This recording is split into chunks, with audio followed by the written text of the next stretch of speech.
What is going on, everybody? Good morning. Yes, it's morning over here in Philadelphia. It's 10:30 in the morning. Still kind of feel tired. Look, I work a lot of overnights, so I feel like I'm always tired at this point. I feel like as adults, we're all tired all the time anyway, a lot of us.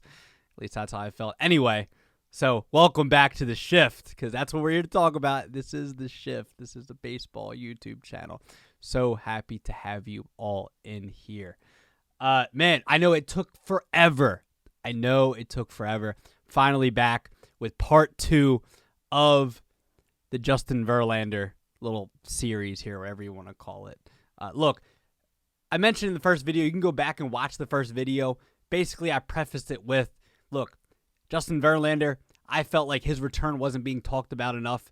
I still feel like people aren't talking about it enough. Even right now, we're almost at the All-Star break. Justin Verlander has a chance to win his third Cy Young. And that's huge. He's been one of the best pitchers in baseball, since he came up with the Tigers in 2006. He's been one of the best pitchers in Major League Baseball. We all remember him in 2006, against the St. Louis Cardinals in that World Series. We remember that young Justin Verlander. Has had an incredible career to this point. He has been, one of the best pitchers in baseball. And, dating back to his first peak and from 2009 to 2013, and then his second peak to me, 2017 to 2022, which is what I'm going to get into a little bit later in the video. Man, Verlander, where does he rank now among his generation and these active, I guess not active, but more of his generation? That's kind of what I wanted to get into here, in the second part of this series. I initially thought could I do an all-time thing? But the whole thing with the all-time list is first off, I'm 27. I didn't watch Steve Carlson throw. Barely caught Pedro Martinez's prime, and I was super, super young kid. I was 6 years old during that All-Star game where he struck out Larry Walker, McGuire, so all them. I was super young. So I, the whole all-time thing, Bob Gibson, Seaver, those guys, incredible, all-time greats. But it also, you can also adjust to eras and all that stuff. So obviously we can have a debate, and the debate's fun, but I felt like it would have made a little more sense to do the active, I guess more so of his generation. And there's three guys. It's Verlander, and there's two other guys which I feel like are in their own class there. I wrote down some other names that maybe don't get mentioned enough. David Price has had a very good career. I guess that's sort of his class, Justin Verlander's class. He's 2008 to, he's still pitching with the Los Angeles Dodgers. And then correct. And then you got Cole Hamels, who technically hasn't retired yet. I don't think Cole Hamels is retired. And had an incredible career as a Phillies fan. I thank him for every single little thing he did for the Philadelphia Phillies. Obviously, 2008 World Series, 2008 National League Championship Series as well. Look, four-time top 10 Cy Young Award winner. Cole Hamels, very, very, very good career. Madison Bumgarner, obviously Mad Bum, what he's done in the playoffs, and, honestly, his peak, too, not talked about enough. And then John Lester as well. John Lester, very good career. No-hitter with the Red Sox all the way back, I think, in 07, 08, somewhere in that time period. But, just was huge for the Cubs winning the World Series. And, John Lester has had a really, had a really good career. And then you had Zach Greinke, to me, is possibly a future Hall of Famer. Not talked about enough how Zach Greinke could be a future Hall of Famer. Could have maybe won that Cy Young Award in 2015. If it wasn't for Arrieta and Kershaw as well.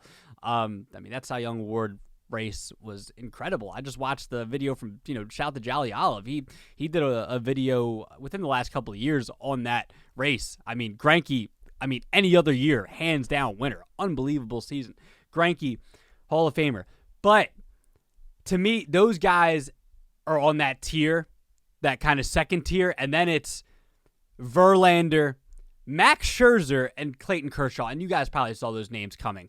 And if Verlander does win that third Cy Young, because to me, he's already right there. He's already right there with those two other names. But to me, he gets that third Cy Young. Where does he rank? Where does he exactly rank? For me, man, it all comes down to Clayton Kershaw's peak. Clayton Kershaw's peak was unbelievable from 2011 to 2016 to 2017, whatever time period that was for Clayton Kershaw. And honestly, you look at his career numbers, they were incredible too. But his peak was unreal. I mean, I had the numbers in front of me. I mean, you don't even you probably know the numbers already, man. I mean, 3 Cy Youngs, 1 MVP. I mean, how many times did he lead the National League? And I think he led the majors in ERA 4 straight times.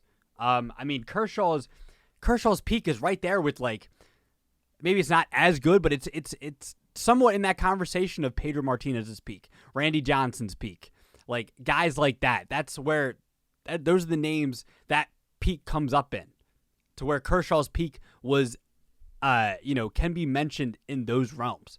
Man, Scherzer, and the thing about Scherzer to me is Max Scherzer's peak was like, it's still going on. It feels like it's still happening. Like, Scherzer had a peak from 2013 until now. It's never really stopped from when he won that first Cy Young Award with the Tigers up until now. And he's won Cy Young Awards in 2 different leagues. Max Scherzer has been, one of the best pitchers of the past decade. And I guess he's in that generation. I'm just thinking of, active / Verlander's generation. But Scherzer, man, that peak was, I mean, it's still happening. It's not done yet. So, I mean, the case you can make for Scherzer is that long peak. I still don't. Kershaw's peak was just so good that it does not. Like, I understand Scherzer's peak was very, very, very, very good and still happening, like I said. But Kershaw's peak was just too good. And then we go back to, Justin Verlander. And the thing, that's the beautiful thing. Kershaw's peak was like, that peak I'm talking about, that's peak was, 7-8 years. I think we can all agree he's still a very good pitcher. We're seeing it right now. Sucks he deals with injuries every now and then. It feels like the last couple of years. But, Kershaw's, it was that peak I'm talking about from that 6-7 year run. And then Scherzer, it's that long peak. Right? It's been that long, like, 10-year peak. It feels like he's been that elite pitcher. And then, and with Verlander, it's like, I feel like Verlander's had, like, 2 separate peaks. From, like, 2009 to 2013, Verlander was incredible for the Detroit Tigers. Won a Cy Young, won an MVP in that span, 3-time top 5 Cy Young.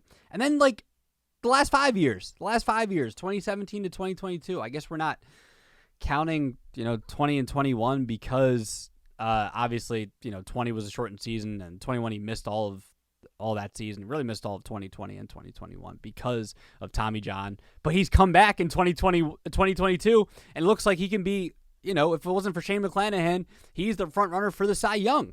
So, like, man, like, but he's had it feels like he's had a second peak. Feels like that first peak in 2019, 2013, and then he kind of, in the middle of the 2010s, he was kind of struggling a little bit, and then late 2010s, and now he's incredible, and he's coming off Tommy John. So I feel like it's almost like you can make a case for any one of these guys to be the best pitcher of their generations, but for me, man, Kershaw, you look at his career numbers combined with that historic peak. Maybe not Pedro, maybe not Randy Johnson, but it's up there. It's up there. Kershaw's one of the best pitchers of all time. And to me, he's still the best pitcher of the last 15 years or so, I guess, because of that peak and combined with his career numbers. So Verlander's there, man. Justin Verlander is there.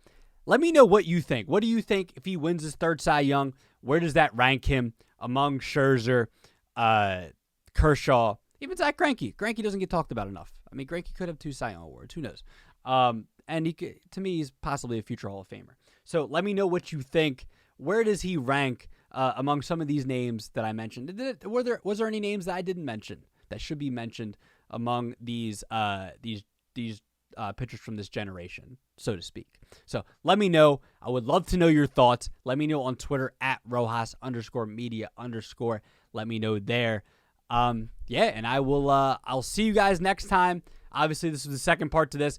Probably not going to do an all-time list unless you guys ask for it. Would love to know would love some suggestions on whether you think maybe I should do an all-time list of like Verlander, Kershaw, Scherzer. Where do they rank all time? Like the likes of Randy Johnson, Pedro.